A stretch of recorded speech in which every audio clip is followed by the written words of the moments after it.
Ready, set, go. What? You good? Oh, whatever, Gene. Let's just do the damn show.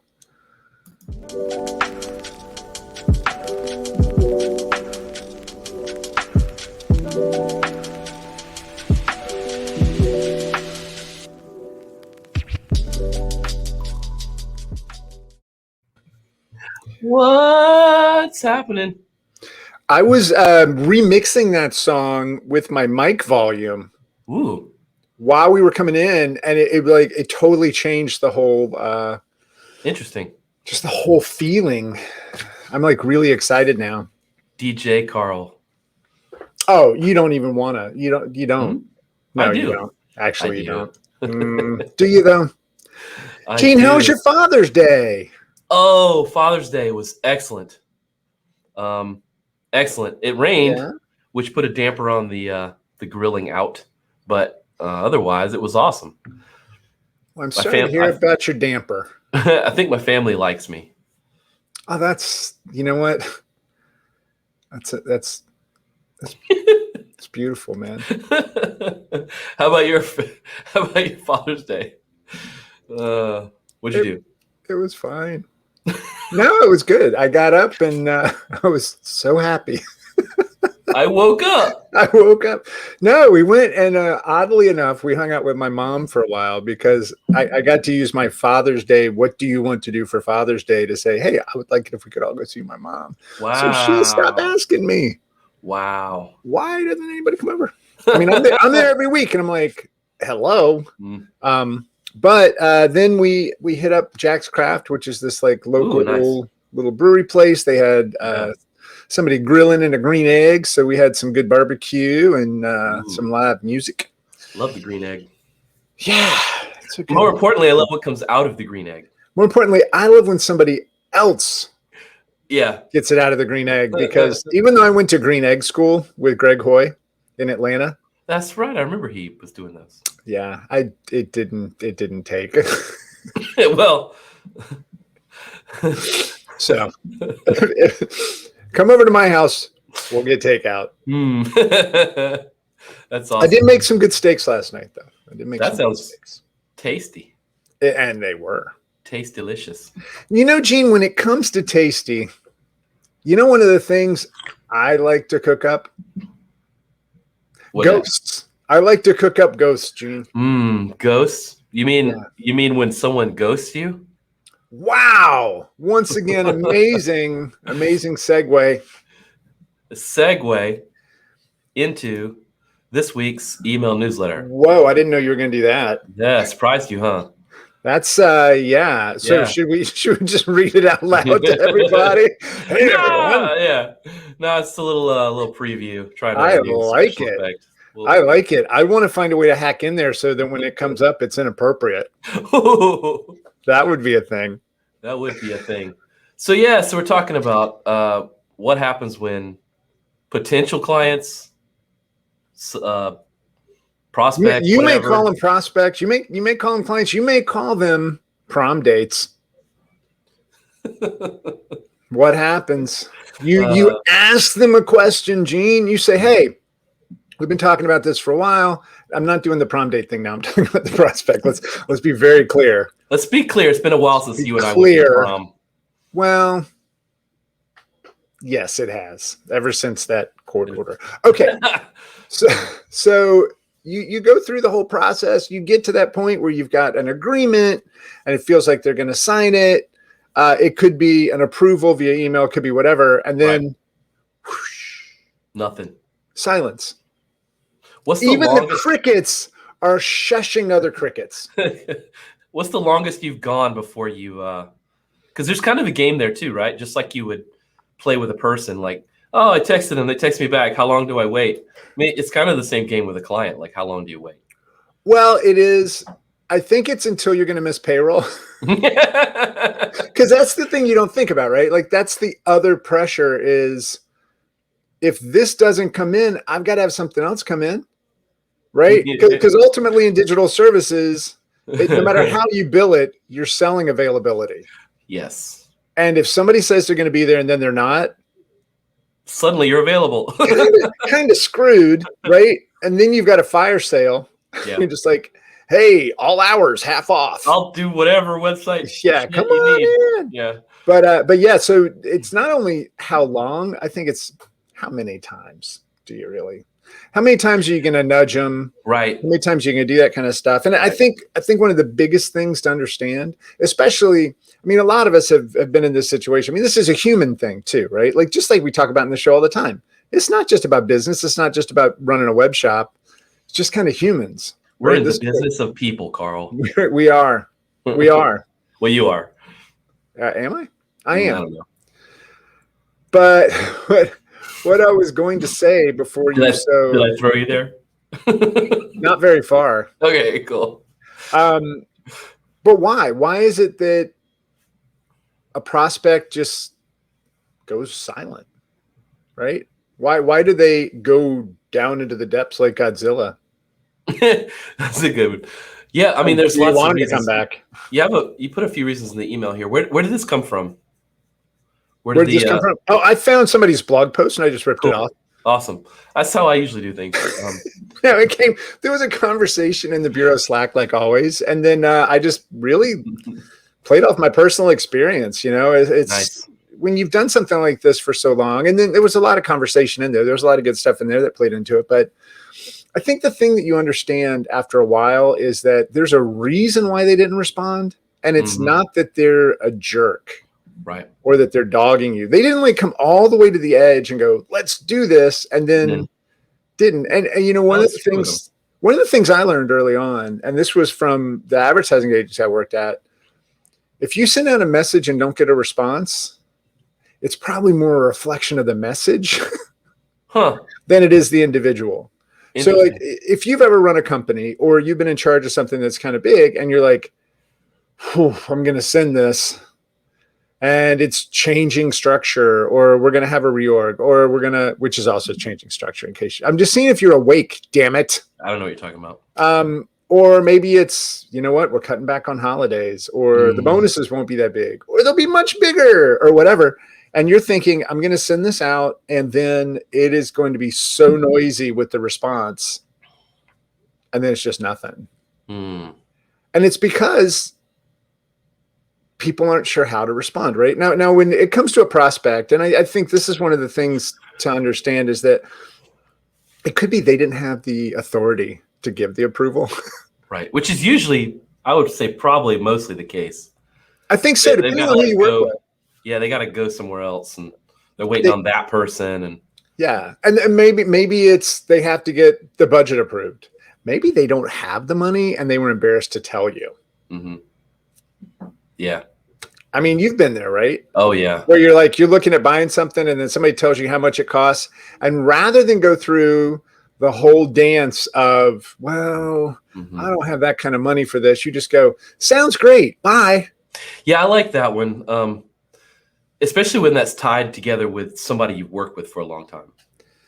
Right. And you're like, you know, like I have a couple of clients like this where we get more work because we sort of come up with things to do for them, right? You know, right. Sort of their, like, whatever you call it. I mean, we don't just respond to stuff that they ask for. We spend time and think about their direction with them and then suggest things. Sometimes we suggest things and, you know, I could tell they're not really bought into it and we have to do a little work. But what about when they just kind of don't want to say no, but they also don't want to pay you? Well, now that's called digital services, Gene. Is it? Damn. Yeah, because, you know, somebody's got a son that's done that before. They can totally do that. Yeah. What, you haven't heard of Wix? Yes. I think you bring up an interesting point. It's not just prospects, right? It could be clients. It could be clients you've been working with for a long time. And I think one of the things that can play into that, like you mentioned, you know, you can tell there's going to be more work to do. But I think also you get to that situation sometimes where it's, I kind of heard what I wanted to hear. Yeah, I like that one. You know, it's like, okay, hey, so we're good to go? Yeah, let me check with the team. You heard yeah, and everything after that, you didn't hear any of it. And what they really said was, I need to go back and talk with the team. Right, and the answer is not certain at all. Or, sounds good. Let me see when we can get this going. Mm-hmm. That's not a yes. That's you know what? I'm going to see if maybe we can do this next year. Right? You're like thinking I need it now. Mm-hmm. Well, you need it now. Yeah, exactly. Right. So there's so much that happens with just the way that the message goes, and this was what really led to the whole, I guess, conversation in Slack where this is just a thing. Like you are in a business for so long, you think that everybody knows everything. Everything that you've ever learned, you just assume everybody else knows. But the conversation turned to the magic email, right? Now, had you ever heard of the magic email? No, I don't know what you're talking about. Okay, so you didn't really read the newsletter. Well, I'm playing along. I had it until you. Damn it! I have blown your cover, sir. Ladies and gentlemen, Hulk Crawford. So basically, the magic email is something that somebody said, well, that's why I love the magic email. And somebody goes, oh, tell me more. Magic email. And this is something that I think a lot of people learn and don't even know it's called that. And somebody branded it, and they had a very, good example of it. But basically, it just asks one question quickly, and that's it. Right? And if you look at the official email, right, if that's what you're going to look at, it basically says, since I've not heard from you on this, I have to assume your priorities have changed. And that's it, right? Like in the magic email, it's whatever the subject was. It's that there's not even like a signature. It is Kurt. Right. Look at you, Magic Man. Now you're gonna have to zoom in. Yeah, I know. I don't know how to zoom in. You're going crazy here. But I think, and there's all kinds of variations on this. And for me, it was always, hey, it doesn't seem like this is going to happen. Too bad. Let me know if we can do anything with you in the future. That was it. Right. But what happens when you send an email like that? If they had not said no, if they were not disappearing to avoid an awkward, not interested, right, they're suddenly like, fuck, I sent that up for approval. Or I had that call next week or whatever. They stopped getting back to you, but that doesn't mean they stopped working on it. So a lot of times within like 5 minutes, I am not kidding you, you'll hear somebody basically write back, no, we're still interested, just working on some stuff. Give me some time. Yeah, whatever it is. And I've had this happen with sponsors before for the bureau. Yes, sponsors. I'm sure you've had it. Yeah, where you're just like, okay, hey, guess it's sitting a fit. We're going to move on. Yeah, and they're like, wait, no. Especially with sponsorships, because it goes through like 18 layers of people. It's not just like there's like one person that's in control of it, but there's like 18 people that have to like sign off on the money. And they all thought they approved everything the previous October. But your event hadn't been announced, so now they want to be a part of it, but they've got to go back and they've got to figure out what they're not going to do so they can get the money for what you're doing. And this is something that's not directly related to the email, the magic email stuff, but I think it is related, and that's that time is different in different organizations. Like your time, like at times, the time it takes you to do something or respond to someone or whatever is vastly different in different businesses and organizations, and depending on task. Like, it's just not as important, or especially with like government, shit moves really slow.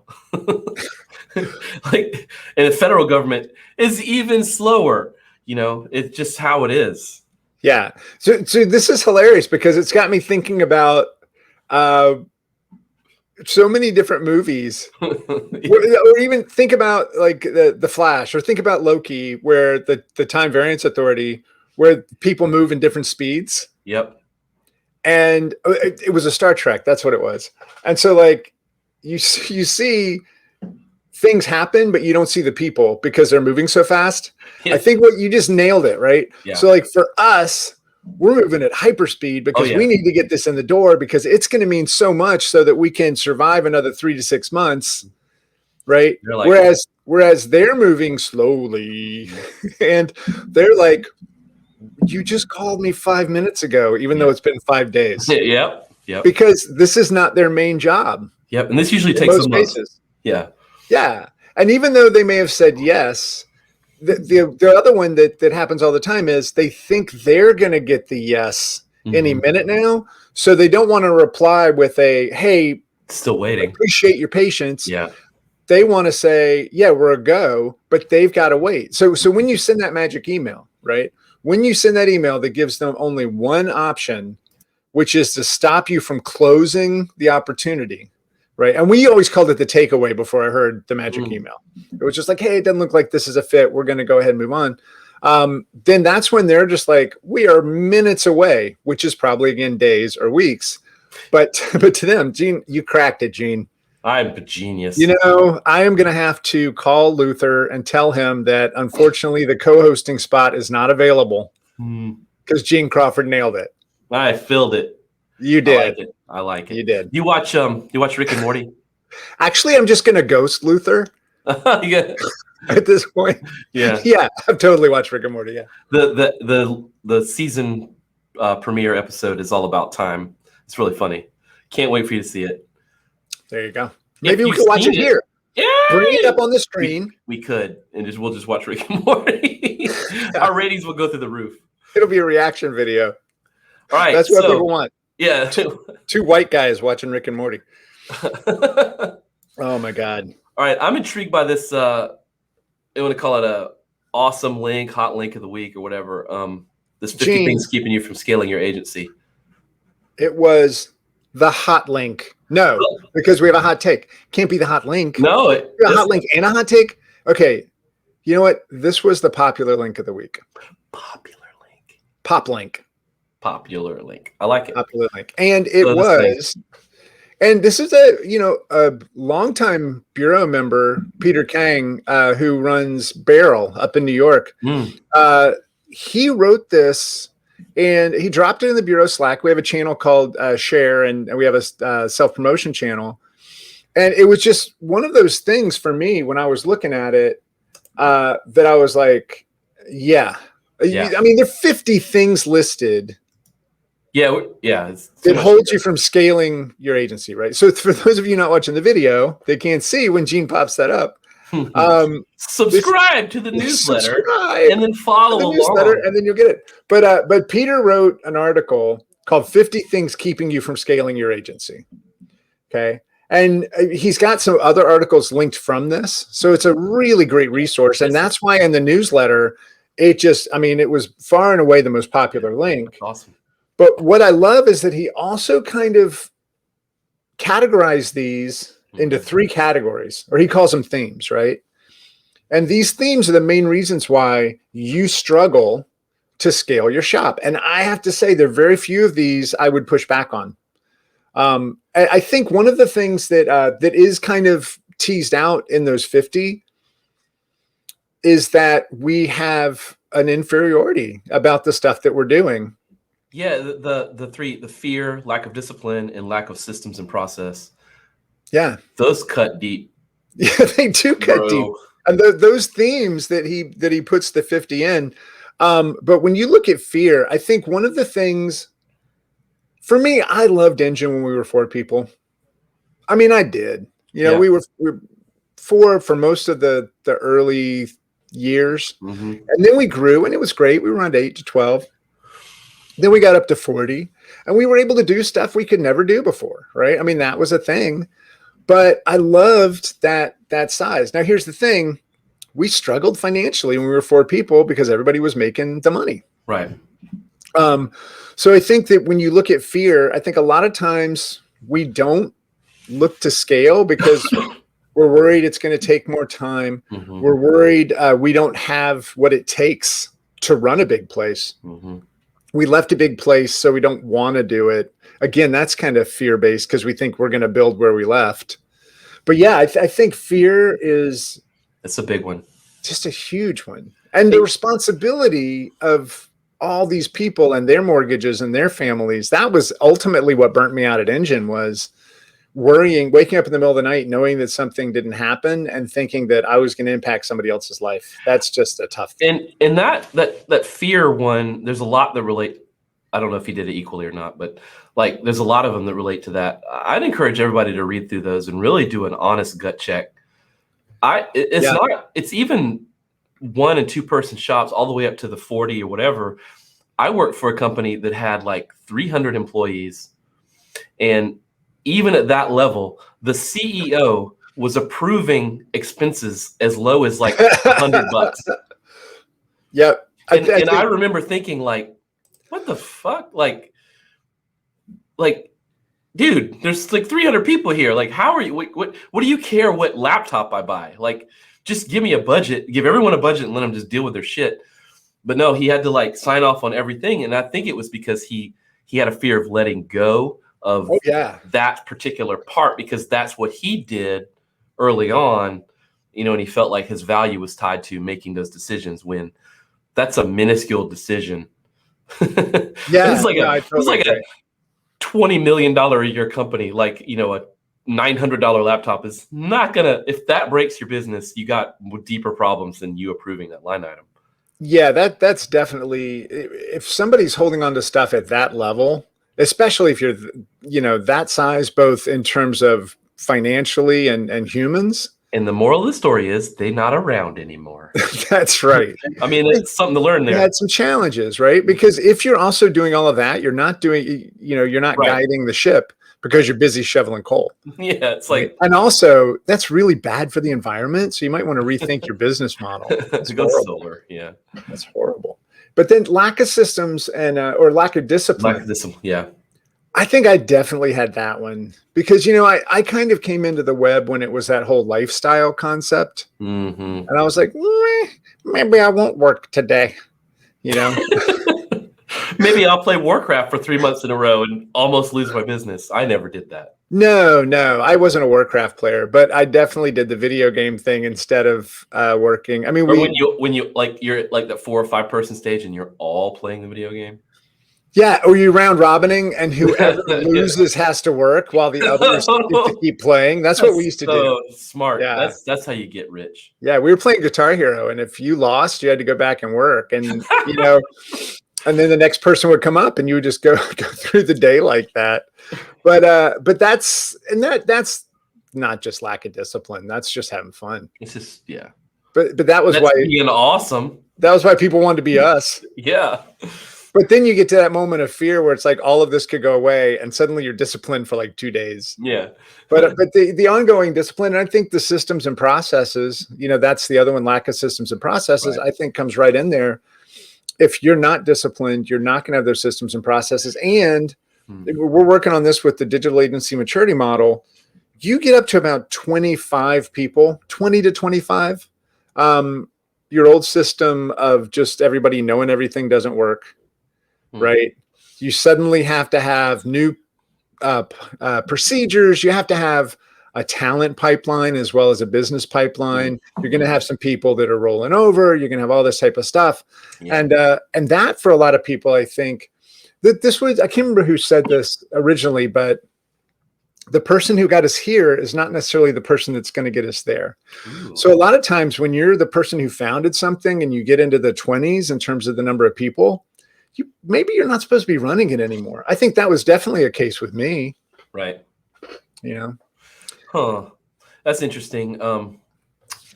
Yeah, but the systems thing, that can also, I mean, the whole fear thing can really get in your way of exploring some of those systems and putting those things in place, because you're not going to want to let go of that stuff. Well, and you don't want to feel stupid.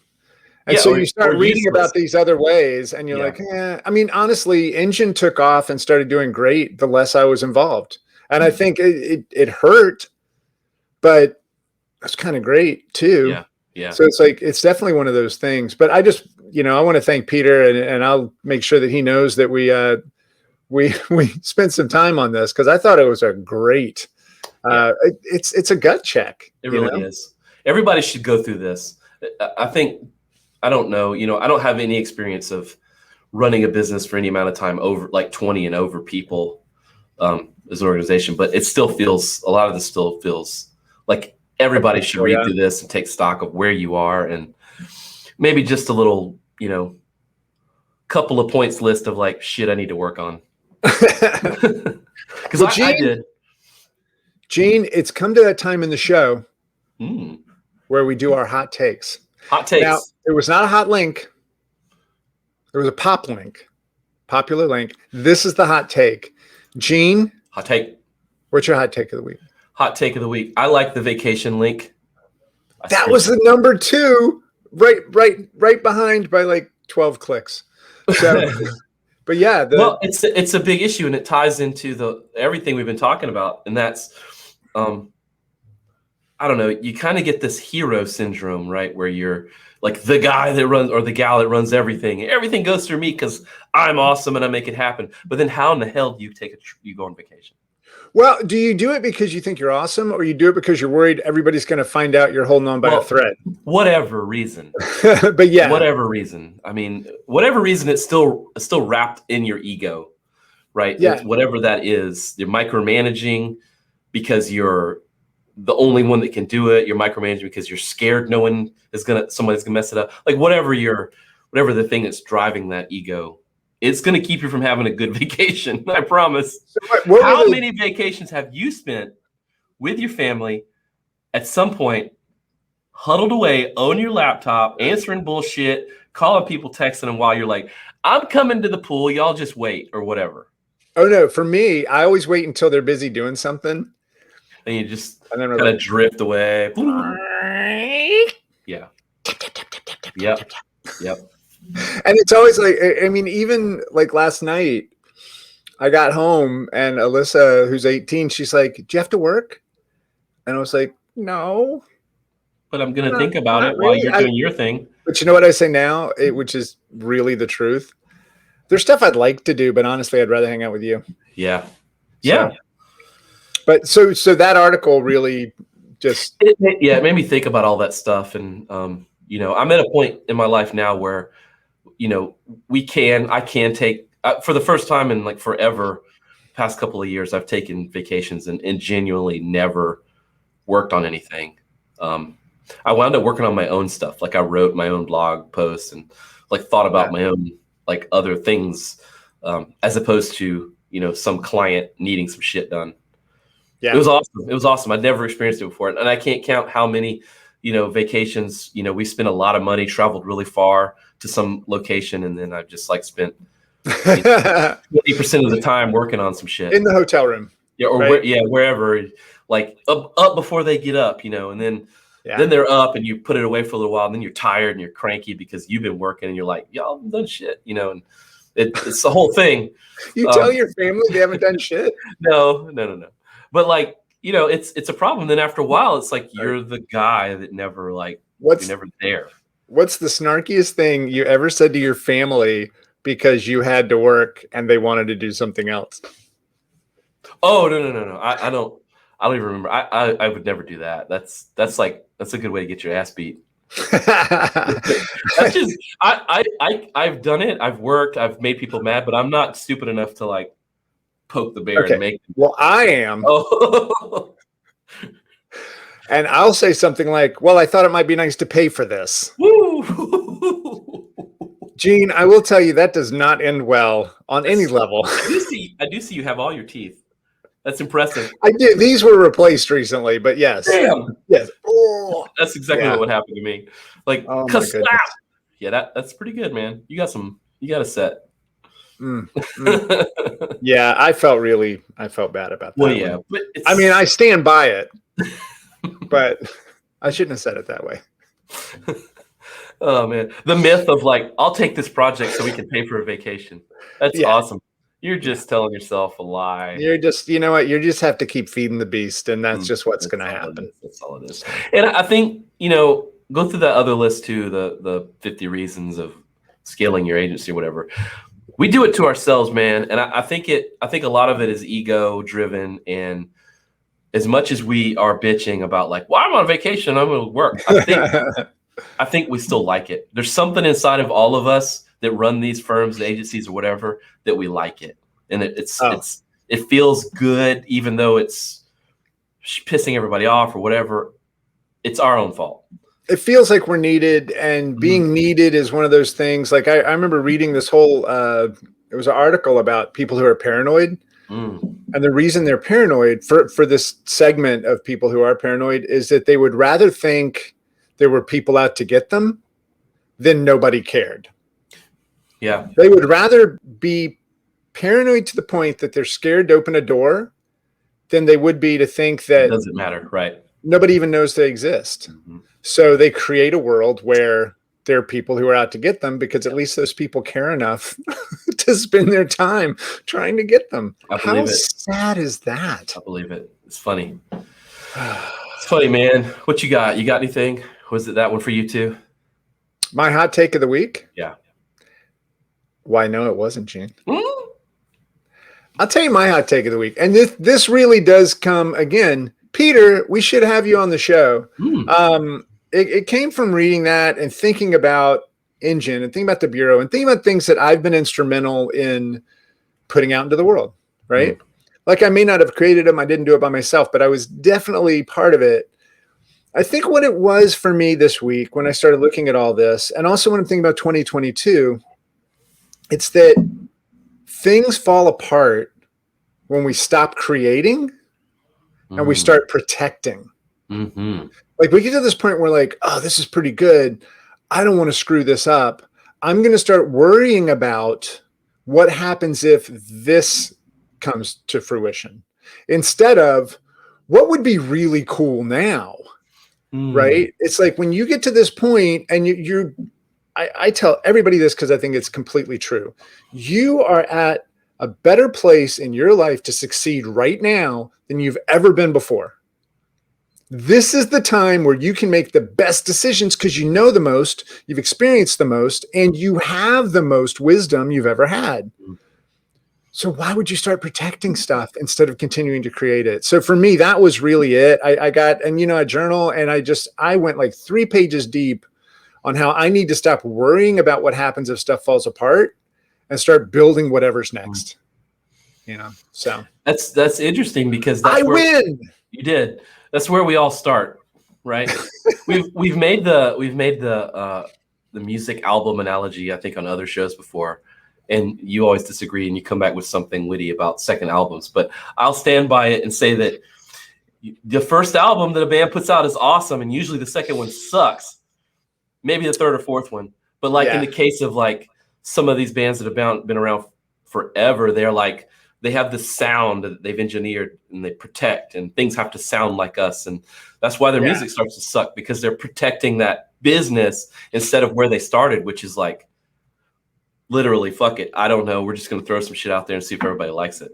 I mean, if you look at, and you can't really see it, but Prince there or the Beatles, they didn't do the same thing every time. That's right. Right. Especially Prince, like when Around the World in a Day came out, which I think was right after Purple Rain, people were really pissed because it was such an experimental concept album. And I had friends who felt like Prince had abandoned them. Like they were emotionally distraught. And I was just like, this is different. And it grew on me and I started to like it. And then he just moved on into other crazy stuff. And that's the genius of Prince. Yeah. That's the genius of a true creative. They make it for themselves, right? It's like they do get to that point. Like if you look at TikTok right now, there's so many videos around, here's how the algorithm works. Yeah. Playing it safe, protecting that money.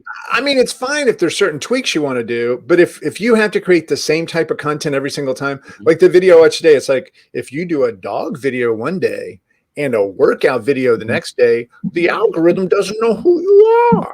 Like, well, you know what? I'm not doing this for the damned algorithm. I'm doing it for the money once I please the damn algorithm. Think about our industry, right? How many, this is going back, the kids aren't going to know what I'm talking about. Hang with me.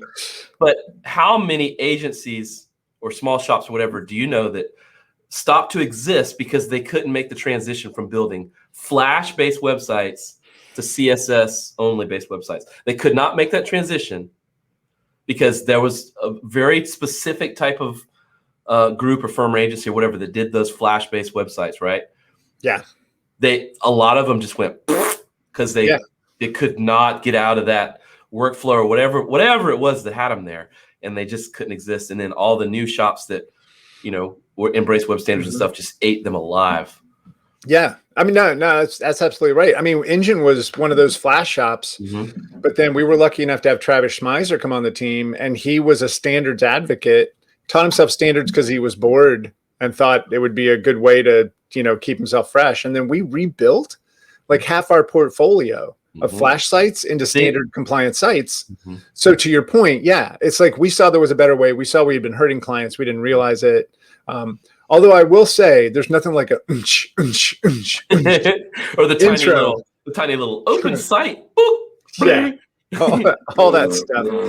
Yeah, every site on the planet. But it was entertainment. But you saw it, or you listened to someone who saw it. You took the risk. You spent the money and made the effort to sort of revamp and re-engineer some stuff, and you succeeded because of it. A lot of places didn't. We saw some of the clients that we wanted weren't going to be able to use a flash site, and that was the thing. We were never looking at where we were. We were always looking at where we wanted to go. And we always wanted clients to feel like they were reaching up to get to us, not like we were reaching down to get to them. Right. And that always worked. But yeah, no, to your point, that's an excellent example. It's it always sticks with me because I saw, I don't know what it was, the people I hung out with, the groups I was in, I saw so many people lose their freelance or lose their shops. And, and I was lucky. I was same like you. I was working with a guy who was like, it was like CSS is for smarty pants, Flash is for morons. And I was like, okay, I don't know what you mean, but show me. And just what about moron pants? Yeah, moron pants. But that's what it felt like. But it sucked. It sucked to watch that. All right, a little story to round out this episode. Ooh. Okay. So when we were getting out of the Flash side of the business, we still did it for like bars and entertainment and stuff like that. But we put this little video together that picked on a Flash company called Too Advanced. I remember those guys. Too Advanced. And it basically was a pitch session with a new client. It was Too Advanced. And it was one person going, and the other one was like moving a comp around like really fast. And so we do this, and we decide not to put it out there. We never put it out or whatever. Oh. But I was really happy with it, and I would show it to anybody who wanted to see it. And we're at South by Southwest, and the room I was supposed to get, it just fell apart. And so a friend that I had a condo, but I was going to have to share it with a few people. I was like, that's totally cool. So the first person that I meet is like this kind of like, bodybuilder looking dude, a little bit different, all this kind of stuff. And he was like, so what do you do? And I told him, and I was like, we're a Flash shop, and now we're kind of going standards. And he was like, yeah, we're a Flash shop. And I was like, oh, I want to show you this video. We think it's kind of funny, but we never did anything. He was the founder of Too Advanced. He was like, yeah. He literally... Great to meet you. He literally just looked at me and walked away.